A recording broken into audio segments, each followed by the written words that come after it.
Cameraman రాజుతో Gopi, Hyderabad. AP home minister Vangalapudi Anitha మీడియాతో మాట్లాడుతున్నారు. లైవ్లో చూద్దాం.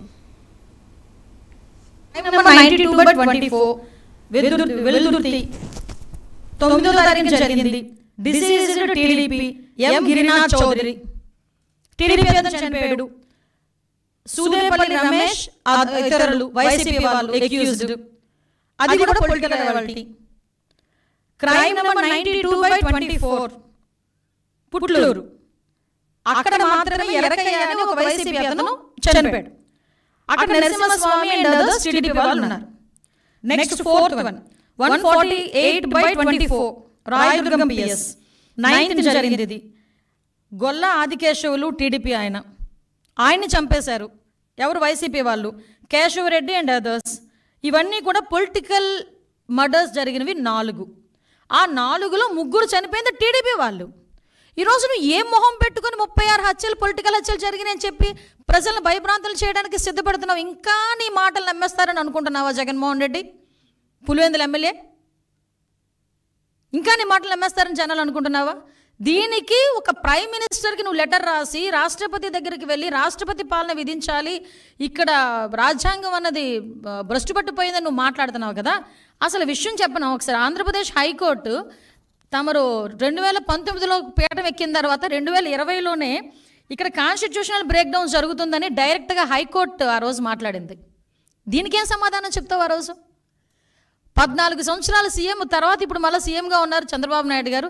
ఏ రోజైనా అతని హయాంలో, అతని అడ్మినిస్ట్రేషన్లో ఇలాంటి కామెంట్ ఏ కోర్టు అయినా ఎవరైనా చేయగలిగారా? ఒకసారి చెప్పండి. నువ్వు పీఠం ఎక్కిన ఒక సంవత్సరంలోనే, సీఎం అయిన సంవత్సరంలోనే ఆంధ్రప్రదేశ్ హైకోర్టు ఇలా మాట్లాడింది నీ మీద. ఇది అథెంటికేషన్. నేనేం వేగ్గా మాట్లాడట్లా, అబద్ధం చెప్పట్లా నీకులాగా. అంటే నువ్వు ఈరోజు పొలిటికల్గా మన కాన్స్టిట్యూషన్ బ్రేక్ డౌన్ అవుతుందని చెప్పి రాష్ట్రపతి పాలన విధించాలని ఏకంగా మాట్లాడుతున్నావంటే నీకు ఎంత తహతహగా ఉందో అధికార పీఠంలో కూర్చునిపోవడానికి నాకు అర్థం. అంటే అధికారం కోల్పోయి నెల రోజులకే ఏ రకంగానైనా దొడ్డిదారిని ఎలా అయినా వెళ్ళిపోవాలని ప్రజల్ని మభ్యపెట్టడానికి నువ్వు చేస్తున్న మైండ్ గేమ్ క్లియర్గా జనాలకు అర్థం కావాలనే ఉద్దేశంతోనే నేను ఈరోజు ప్రెస్ ముందు కూర్చున్నా. ఈరోజు ఎవడైనా పరామర్శకి వెళ్ళి అమ్మ ఎలా జరిగింది, ఎంతమంది పిల్లలు, ఏంటి నీ పోషణ ఏంటి, నా మనిషివి కదా, నీకు ఎంత కాంపన్సేషన్, పార్టీ నుంచి ఎంత కాంపన్సేషన్ ఇస్తాను, ఇలాంటివి మాట్లాడాలి. అతగాడు ఏం మాట్లాడాడండి? నీకు అమ్మఒడి వచ్చిందా, అమ్మఒడి నేను ఉంటే ఇచ్చేవాడిని, వసతి దీవెని ఇచ్చేవాడిని, ఇప్పుడు చంద్రబాబు నాయుడు గారు అవన్నీ ఇచ్చారా, అవన్నీ అయినాయా, ఇవన్నీ మాట్లాడతాడు ఎవడైనా? మైండ్ దొబ్బిందని తెలుసు. మరీ ఇంతలాగా జగన్మోహన్ రెడ్డికి పరామర్శ అంటే నేను ఎందుకు క్లియర్గా ఎక్స్ప్లెయిన్ చేస్తున్నానంటే అతను పొలిటికల్గా ఒక ప్లాట్ఫామ్ గురించి ఎత్తుక్కుంటున్నాడు. దానికి మాచర్ల అనే ఇష్యూని క్రియేట్ చేసుకున్నాడు. వినుకొండ అనే ఇష్యూని క్రియేట్ చేసుకున్నాడు. ఆ వినుకొండలో జరిగిన ఇన్సిడెంట్ గురించి పర్టికులర్గా దాని మీద ఏదో రకంగా వెళ్ళి బురద జల్లాలనే ఉద్దేశంతో అతను వెళ్ళి అక్కడ మాట్లాడాల్సిన మాటలు మానేసి హత్య జరిగిన చోట రషీద్ గురించి మాట్లాడడం మానేసి, రషీద్ గారి తాలూకా కుటుంబం గురించి మాట్లాడడం మానేసి ఫోటోలు చూపిస్తున్నాడు. ఎస్, నేను ఉన్నట్టే ఫోటోలు చూపించావు. ఫోటోలు చూపించినప్పుడు ఏం చెప్పావు? ఎమ్మెల్యే గారి భార్యకి కేక్ తినిపించావు. 10 సార్లు నొక్కి నొక్కి నొక్కి నొక్కి చెప్పావు. మా వాళ్ళు సోషల్ మీడియాలో వేస్తున్నారు, భారతి గారితో ఫోటో ఉంది అతనికి సెల్ఫీ.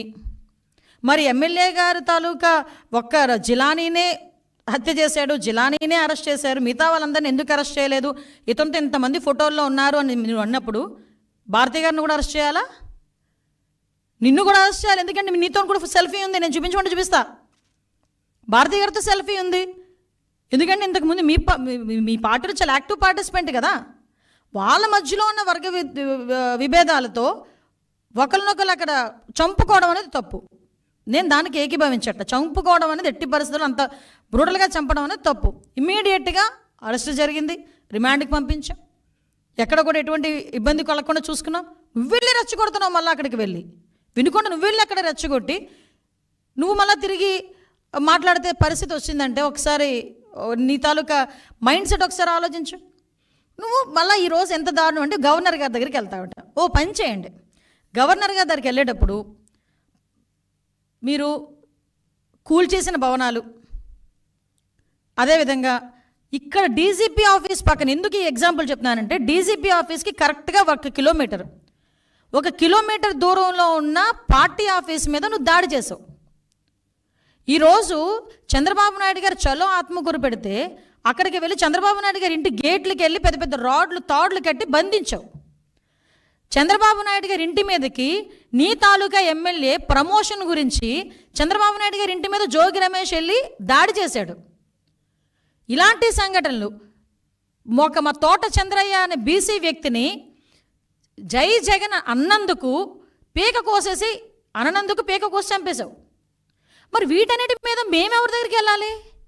ఆ రోజు మేము వెళ్ళి ఉండాలి. ఆ రోజు ఇవన్నీ మేము ఆ రోజు ఇలాంటి సంఘటనలు మేము కూడా ఒక బుక్ వేసాం. ఆ రోజు జరిగిన సంఘటనలన్నీ నేను అథెంటికేషన్గా ఉమెన్ ప్రెసిడెంట్గా ఉండేటప్పుడు మహిళా కమిషన్ చైర్పర్సన్ దగ్గరికి వెళ్ళి అమ్మ ఇంతమంది మీద అఘాయిత్యాలు జరిగినాయి, ఇంతమంది మీద హత్యలు జరిగినాయి విత్ క్రైమ్ నెంబర్స్ నేను తీసుకెళ్ళి ఇచ్చాను. నీ దగ్గర అలాంటి అథెంటికేషన్ ఏదైనా ఉందా? నీ దగ్గర అలాంటి ప్రూవ్ ఏమైనా ఉందా? తీసుకొచ్చి చూపించు. నేను ఈరోజు హోమ్ మినిస్టర్ హోదాలో అడుగుతున్నాను. నేను మానేసి వేగ్గా మైక్ ఉంది కదా, నాకు ఒక ఛానల్ ఉంది కదా, నోటుకు వచ్చినట్టు మాట్లాడతాను, ప్రిపేర్ అయ్యి వచ్చాను, ఎవడు మధ్యలో అడ్డగించొద్దు, ఎవడు మధ్యలో ఆపొద్దు అని చెప్పి నోటుకు వచ్చినట్టు మాట్లాడేస్తానంటే ఎందుకు చట్టం ఊరుకోవాలి అని అడుగుతున్నా. ఆ రోజు నువ్వు ఎవరినైతే ఉపయోగించుకొని పోలీసులను ఉపయోగించుకొని ఎంతమంది మీద ఇబ్బంది పెట్టావు.